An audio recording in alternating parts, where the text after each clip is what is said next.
Yes, students, our next topic is interest on loan by the firm to the partner. लो जी, अब पहले तो firm ने लिया था, ठीक है ना। अब फर्म दे रही है पार्टनर को लोन, ठीक है। अब फर्म में gave loan to the partner, firm भी तो लोन दे सकती है, पार्टनर को भी तो ज़रूरत पड़ सकती है पैसे की। तो interest on loan by firm to the partner is charged at the agreed rate. जितना भी लोन दिया है, मान लो 1 लाख का लोन दिया है, उसके ऊपर हमने 9% चार्ज करना है, उससे पैसे लेने हैं, तो 9,000 रुपये ले लेंगे, ठीक है। तो जितना भी एग्रीड है रेट ऑफ इंटरेस्ट, ठीक है, कितना लेना है तो उतना हम उससे ले लेंगे, चार्ज कर लेंगे। बट इन केस, ठीक है, if the partner have agreed to charge interest, ठीक है, otherwise it is not charge, ठीक है। अगर तो एग्रीमेंट में लिखा हुआ है तब तो हम उससे लेंगे पैसे, बट इन केस एग्रीमेंट में नहीं लिखा तो इंडियन पार्टनरशिप एक्ट 1932 की प्रोविजन के according to nothing is chargeable, ठीक है, कुछ भी उससे लेने वाला नहीं है, ठीक है। तो आपने उससे कुछ भी चार्ज नहीं करना, ठीक है। क्यों? क्योंकि जैसे बच्चे देखो, ये ना मैं बार बार आपको बोल रही हूँ कि फर्म्स की कुछ फर्ज हैं, कुछ रिस्पॉन्सिबिलिटीज़ हैं। तो फर्म की रिस्पॉन्सिबिलिटीज़ ना तो आपने +1 में पढ़ी है, ना आपने +2 में पढ़ी है, या आप बीकॉम में जाके पढ़ोगे, या फिर बीकॉम का भी नहीं है, ये जो आपका लॉ का सिलेबस है, ठीक है ना। आप लेबर लॉज में, ठीक है, मर्चेंटाइल लॉ, बिजनेस लॉ में आप ये जो पार्टनरशिप है ये दोबारा फिर पढ़ोगे बीकॉम में जाके, ठीक है। तो वहाँ पे आपको इसकी रिस्पॉन्सिबिलिटीज़ पता चलेंगी, ठीक है। तो यहाँ पे फर्म की भी जिम्मेवारी बनती है कि जैसे फर्म को मुसीबत के टाइम पे पार्टनर ने पैसे दिए हैं ना, ठीक है, और फर्म भी पार्टनर की मुसीबत के टाइम पे उसे क्या दे देगी, पैसा दे देगी, ठीक है। तो ये फर्म पार्टनर का ही तो पैसा है। अगर वो लेके जा रहा है और कोई एग्रीमेंट नहीं हुआ तो फर्म उससे कुछ भी चार्ज नहीं करेगी, ये सोचेगी कि पार्टनर का पैसा है, वो लेके जा सकता है, ठीक है। तो कहते हैं if it is agreed to charge interest on loan to partner, amount of interest charge transfer to the credit of P&L account, ठीक है। ये भी, इसकी भी नेचर क्या है, चार्ज ही है, ठीक है। ये भी किस में शो होगा, P&L में ही शो होगा, याद रखना है, इसकी नेचर चार्ज है और ये भी कहाँ पे जाएगा, P&L में ही जाएगा, ठीक है। डेबिटर टू P&L अकाउंट में, ठीक है। अब देखो, चलो ये सॉरी, डेबिटर टू P&L नहीं, debiter to partners capital account में जाएगा, ठीक है। अब देखो यहाँ पे ये बात रहने दो, ये बाद में पढ़ेंगे, पहले आप यहाँ पे आ जाओ। जर्नल एंट्रीज क्या है इसकी, कहते for charging interest on loan. अब आप पार्टनर से ना इंटरेस्ट चार्ज कर रहे हो, ले रहे हो। पहले क्या था, पहले हमने इंटरेस्ट ऑन लोन जो था वो अलाउड किया है। अलाउड का मतलब देना, देते हुए इंटरेस्ट ऑन लोन फर्म का क्या था, एक्सपेंस, एक्सपेंस क्या हो जाता है, डेबिट।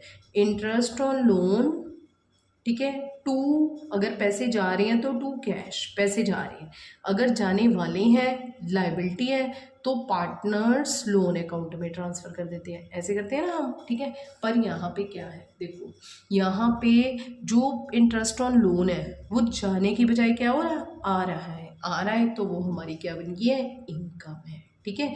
तो इनकम क्या हो जाएगी, क्रेडिट हो जाएगी, ठीक है। पर अब लेते हुए, ठीक है, जब आपने लेना है कोई भी पैसे, अब आप खुद सोचो, अगर मैं आपको अपनी एग्जांपल दूँ कि जैसे मान लो जिस स्कूल में मैं पढ़ा रही हूँ उसी स्कूल में मेरा बेटा पढ़ रहा है, ठीक है। तो स्कूल वाले कभी ऐसे नहीं कहेंगे कि मैडम अपने बच्चे की फ़ीस लेके आओ, ठीक है। वो क्या कहेंगे, वो क्या करेंगे, मेरे अकाउंट में से पैसे काट लेंगे, ठीक है ना। या फिर मैं खुद ही कह लूँगी कि मैं पैसे सैलरी के लेके जाऊँगी, फिर अपने बच्चे की फ़ीस लेके आऊँगी। आप सिंपल सा क्या करो, मेरी तनख्वाह में से काट लो, मेरी सैलरी में से काट लो, ठीक है।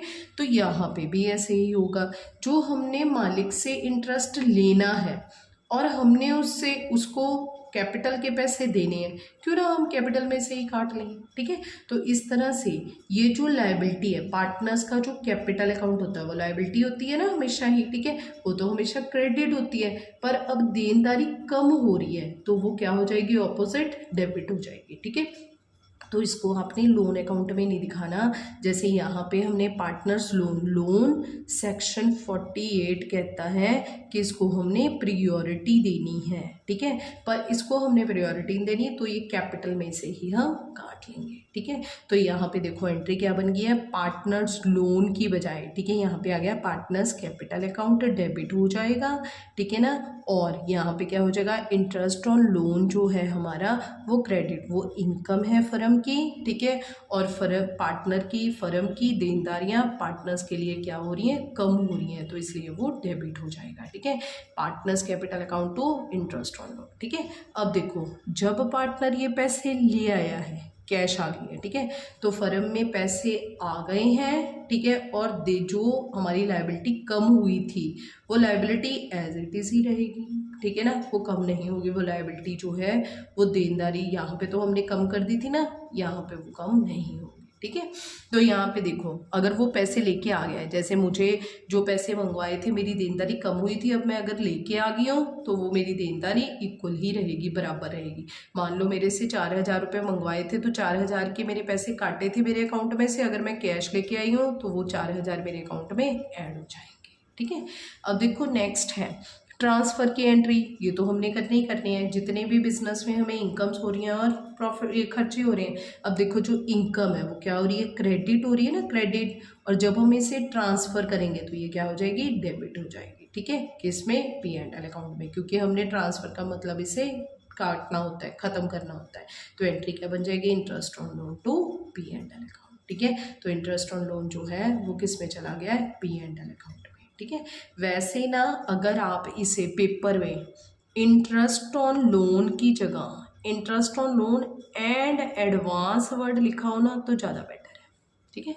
अगर आप इसको interest on loan and advance word लिखा हो, क्यों, क्योंकि बड़ी क्लासेस में जैसे जैसे आप आगे जाओगे तो वहाँ पे इंटरेस्ट ऑन लोन का मतलब, तो अगर आप खुद देखो तो एक तरह से ऐसे नहीं लग रहा कि ये जो हमारा खर्चा है ये ख़त्म हो रहा है, ठीक है। तो यहाँ पे अगर एंड एडवांस वर्ड आ जाता है तो इट मीन्स क्या होता है कि हमने पैसे दिए हुए हैं उसके ऊपर हम जो इंटरेस्ट है वो ले रहे हैं। एडवांस वर्ड आना चाहिए, डिस्टिंक्ट भी तो होना चाहिए लोन और एडवांस में, ठीक है। पर हमारे बुक्स वाले जो है ये सभी ने डिस्टिंक्ट नहीं कर रखा, लोन वर्ड ही लिखा हुआ है।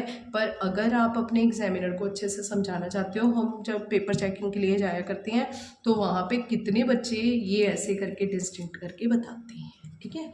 तो अगर आप ऐसे करके बता दो तो वो ज़्यादा बेटर है, ठीक है।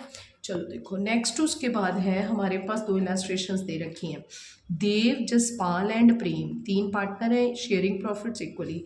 प्रेम हैड टेकन लोन, प्रेम ने ना लोन लिया फ्रॉम द फर्म से 1 जनवरी को 5 लाख रुपए। वट जर्नल एंट्रीज पूछा है, पेपर में याद रखना है एंट्रीज ही आएंगी।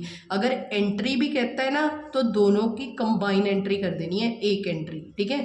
अगर दोनों के लिए दोनों एंट्रीज तो दो ही होंगी, पर पेपर में MCQ जब आएगा तो वो एंट्री पूछेगा। एंट्री में आपने दोनों को ये काट के एक एंट्री बना देनी है, Prem's capital account to P&L account, ठीक है।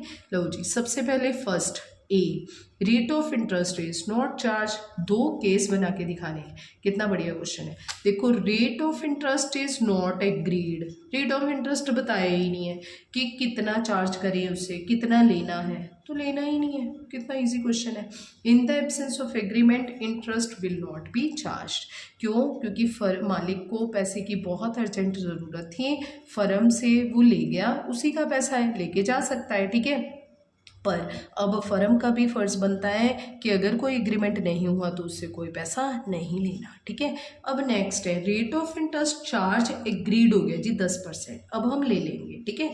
अब देखो प्रेम के इंटरेस्ट ऑन लोन 31 मार्च को उससे लेना है, कितना लेना है, 5 लाख का 10%, कितना हो गया 50,000, 50,000 का सिर्फ कितने महीने का लेना है, 3 मंथ, जनवरी फरवरी मार्च, ठीक है। तो वो कितना आ गया 12,500 रुपये आ गया, ठीक है। तो ये हमने इंटरेस्ट ऑन लोन जो है वो इनकम है, फर्म में आ रही है तो क्रेडिट हो जाएगी, और हमने उससे अलग से अकाउंट नहीं बनाना, उसी के अकाउंट में से पैसे काट लेने हैं, ठीक है। उसकी लायबिलिटी कम कर देनी है, और ये जो इनकम है ये साल के आखिर में किस में ट्रांसफ़र कर देनी है, P&L अकाउंट में।